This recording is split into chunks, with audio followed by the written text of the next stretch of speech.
Hello everyone, a very warm welcome to you. My name is Nick and thank you for joining me as we delve back into a bit of archive history. This one is called Hero on the Atari 2600, written by John van Ryzin. It's a platform puzzler game published by Activision in 1984. Also come out on the Commodore 64 and the ZX Spectrum, so we're going to be revisiting this because we've reviewed it before. But hopefully I can get a little distance on it, not guaranteeing it. A Hero stands for Helicopter Emergency Rescue Operations. So here I am in control of Roderick Hero. He's got a helicopter on his backpack and using bombs to get around certain obstacles and avoid the nasties. You must rescue these stranded miners. So here they are stuck in the caverns. So that's the first one rescued. And there's a bar there, power bar, which gradually goes down if you run out of time. You've had it. So strategically place your bombs, don't blow yourself up, and shoot all the spiders and snakes, whatever that is in your way. Have you got it? Well, I've quite clearly gone the wrong way here. If you had this one back in the day, let me know, but it's a real nice game. It's quite original as well. As I said, also came out on the Commodore 64 and the ZX Spectrum. So it starts off quite easy. There we go. There's different gaming modes. We're on gaming mode 1, so we might have a go at a few of the other ones to see what extra that brings. Now further, that's that done. So further levels will bring you, volcanic lava to try and avoid. Touching that you will die, and that will be red. If you get too near the bombs, it will actually kill you. So a bit of skill is required. I've started off quite well here, possibly because I've played it before, but I'm sure my luck's going to run out at some point. As I say, these early levels are quite easy. I do like that wavy water, or whatever it is down the bottom there. Different colours here. Great 8-bit game. Hope you're getting a bit of a retro buzz from it if you had that back in the day. If I went over that light there, it would have gone all dark, which would have hidden me a little bit. Don't bump into those spiders, and away we go. Yeah, we go. So I bumped into, I used to think that was a hand coming out the wall, but I think it's a snake. So I've lost a life there. Got limited amount of bombs and a limited amount of lives. Flying around a cave with a helicopter on your back is probably not the safest thing to do. A jetpack would have been better. So look, I've hit a light there, so it's all gone dark. But I think that was the wrong way around. Let's go this way. I don't know what level we're on, but there must be a wall there that I can't see. But there is. Boom. There's that bat mind its own business. So get over that snake thing in the rock, rescue that fella there, and we're there.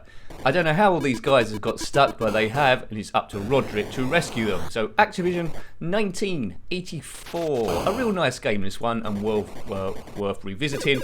There's a bit of lava there on the right. Don't want to touch that.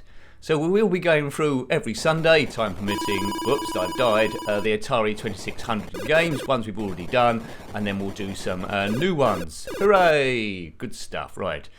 Hopefully there's an Atari live stream going up every Monday as well, between 8 and 10. There's a Spectrum one as well, but Atari 8 to 10, or it might be a bit less depending on how they go. It's still early days on that one. Boom! Take that, Spider. Spider-Man, Spider-Man. He's not in a cave, so I have to rescue everyone.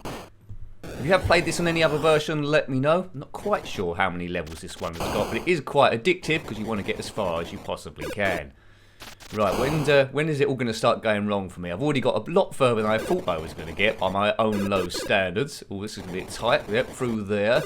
Sometimes you have to watch it a little bit as you drift along, so you might go on lava like that. So I was ready for that with the pressing up.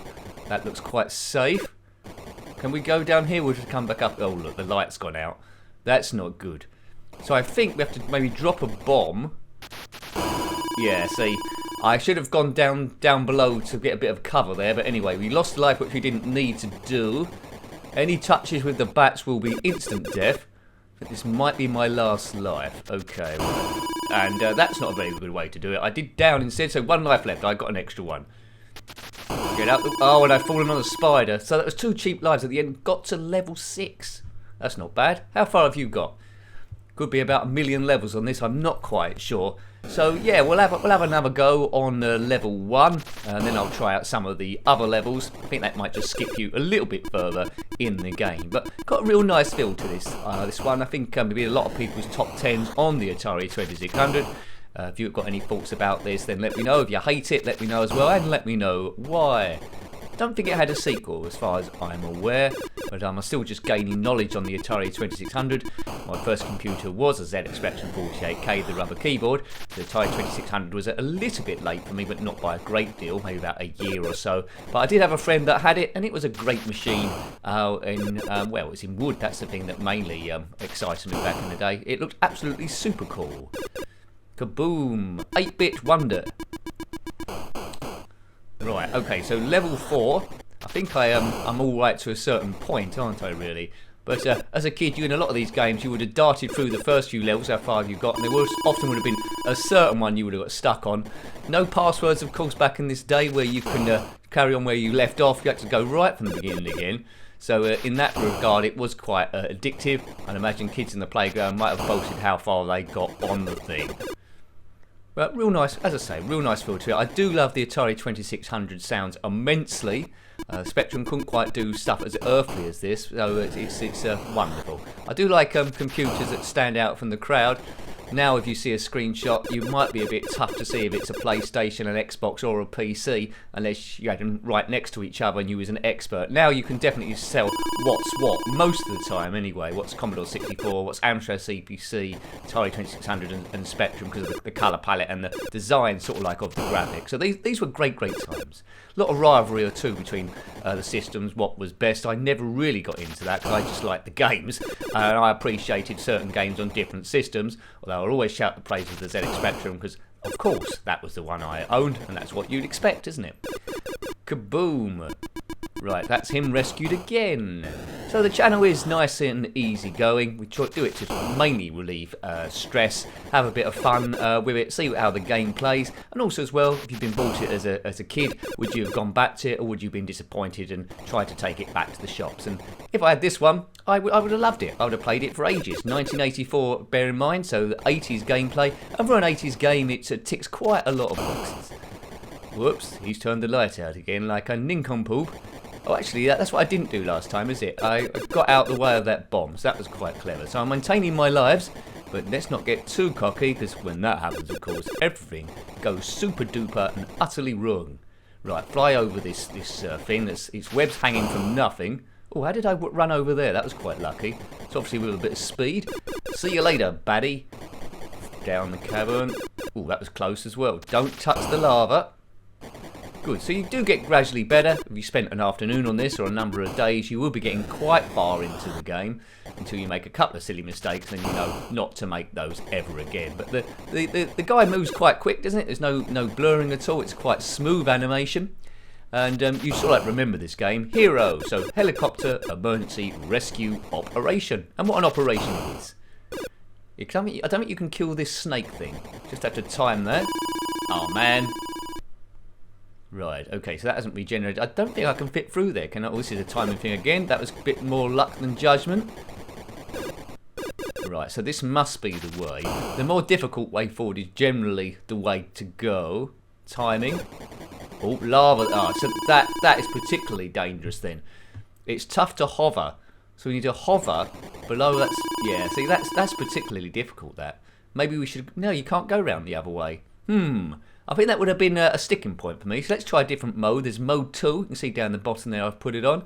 Don't know, that's going to skip us a bit further. Oh, right. So mode 2 skips us to level 5 straight away. So that's interesting. So you don't have to start right from the beginning again. Oh, that is good. That's good to see.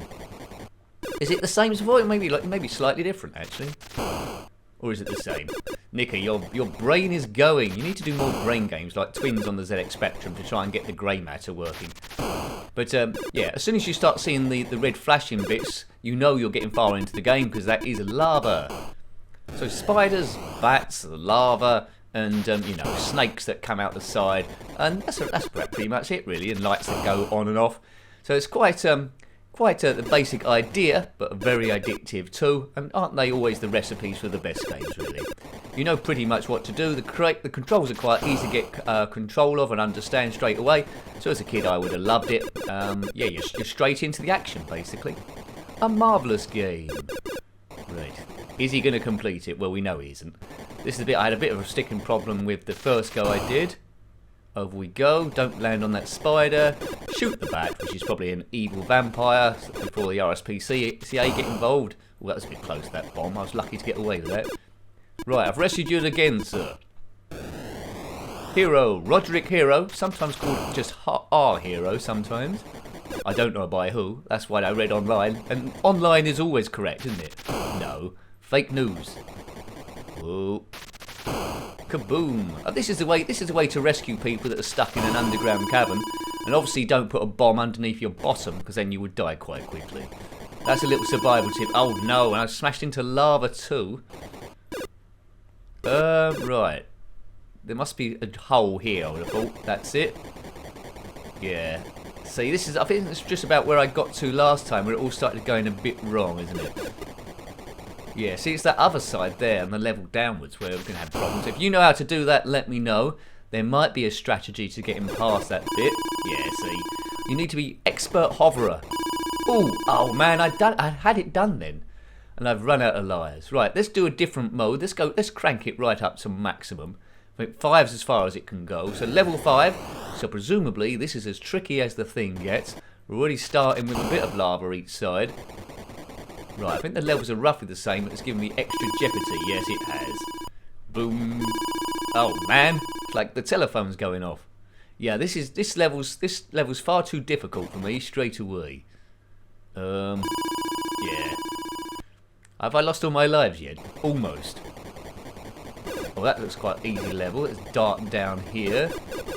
Get past those two fellas. Right, so there's a back down there. If we kill that, we can drop down this bit. Oh, the light's gone out, which isn't clever. Can't relight it. Relight. Right, that's that blown up. No shards or fragments in my face, which is good. Oh, that was close. Right, okay, so I'm getting a little bit of a distance on this thing now. Oh, look at that. Oh dear, that's nasty. As I got crushed and catapulted. Well, I think we'll leave that one there. Absolutely fantastic game. I love the retroness of it. And the Atari 2600 is a splendid machine. It's a brilliant, simple game and extremely playable. So a massive thumbs up for this one, I give it. So I hope you liked having a look at that one. That was Hero, H-E-R-O, written by John Van Ryzin and published by Activision in 1984. Got any thoughts about this game, any retro memories, or if you just want to say anything gaming-wise below, then please feel welcome. Until next time, take great care of yourself and are very fond. Goodbye. Goodbye.